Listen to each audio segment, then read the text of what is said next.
Hi, Steve and Caleb from Brownells here with another episode of Smyth Busters. And today, Caleb, I don't believe it, but go ahead. Yeah, so I've been perusing the Reddit, and Yeah. Reddit is both the best and worst thing to happen to the internet and since the internet. That wascally Reddit? Okay. You didn't know I was going to say that, did you? I had no idea. It's a surprise every time we do this. It was to me, too. Man. So I did something to my rifle. Wait, let me address your original question first here. So we're talking about front sights, specifically on the AR-15. And I did something really weird to my gun just to set up for this particular Smyth Buster. And yeah, so as you can see, my front sight is backwards for this. And I did it because of this thing we're doing here. Okay. All right, so there was this picture of this operator Uh-huh.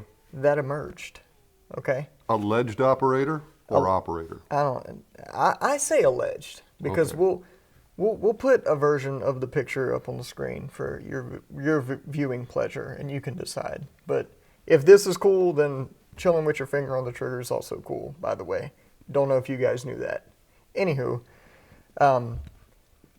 but having your front sight in this orientation is now cool so that you can free up room for your laser aiming device and your pressure. So if you're doing this, you should also have a pressure pad and less rail space. Now, I exaggerated it to prove a point.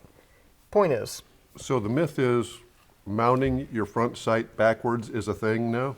Yes, that is the myth, Steve. Oh, thank God. Finally got there. We got there.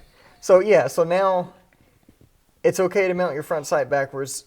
It's easier to deploy it now, and you have more rail space for your device and your pressure pad. But I'm still not on board. I'm still not there, Steve. I've never run out of rail space, at least not on a regular handguard. Look, Steve, I'm just not there. It looks silly as hell, okay? I'm going to say that. It looks silly as hell. And especially with this front sight, y'all might be looking at this and say, what cheap front sight is Caleb? This is a Knight's Armament front sight, all right? Don't look at me like that and say, what cheap, this is... Oh, I won't. Yeah, I know you won't, Steve. You know better. But, okay. I'm trying to contain myself right now because I know I'm being judged. We're here for you. I'm trying not to lose it on you guys, all right? All right, so here's what I want to do. I want to show you guys something. I want you guys to bear with me, okay?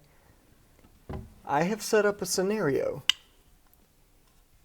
in which I have taken a front sight in standard fashion, okay? This is a Magpul. This is an MBUS Pro, I believe. The metal one. The metal one, and I've put it in its proper setup, and it's flipped up right now, okay? And this is on a BRN-180 upper, nothing crazy. And I have a laser aiming device. This is a Steiner DBAL. This isn't a middle of the mall. This ain't no middle of the mall stuff. All right. And I'm just gonna stick it on here. I promise I can. I know what to do. Are you sure?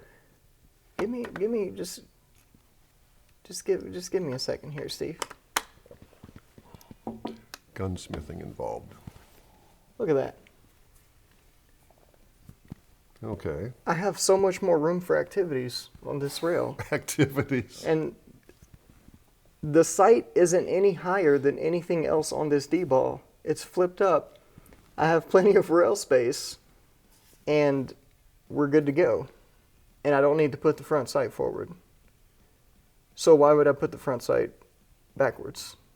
I'm just saying, guys. I don't need to be operator to figure that out. Well, do you want to flip it down so it doesn't co-witness unnecessarily with your optic? You know, maybe it's distracting to you? Look, it's not any higher than anything on the optic. So, or anything on the laser aiming device. I'm just saying, I think this is silly, and I think I just busted it. Whatever it was. whatever it was. But at the same time, I'm not operator. Maybe I'm doing this wrong. I don't know. But I read it. I'm sorry. But I think you guys are silly. That's all I got to say. I think you guys who were mounting this, I think I just busted you guys. But then again, like I said, I'm not operator. But you're not a slave to fashion. Yes, I am. Oh. No, in all seriousness, guys, I get that it's quicker to maybe deploy it while you're doing whatever it is you're doing, but you're not really saving that much rail space versus just running it fixed upward with stuff on the gun. It's not a bigger snag hazard because this is actually more of a snag hazard to have it hanging off the rail, regardless if you're running a suppressor or not. So to say it's less of a snag hazard, because that's one of the other arguments you guys had, it's actually more of a snag hazard. And it's more of a break it off hazard as well. It's a burn hazard if that thing is hot, if Yeah. that muzzle device is hot. It's a burn hazard. It's a durability hazard because you're probably going to break it when you bump it up against something. And yeah, so as a gunsmith and former whatever you want to call it, I wasn't an operator, but I was, you know what? I don't need to explain myself. You guys are wrong. Smyth busted. Go into the close, Steve.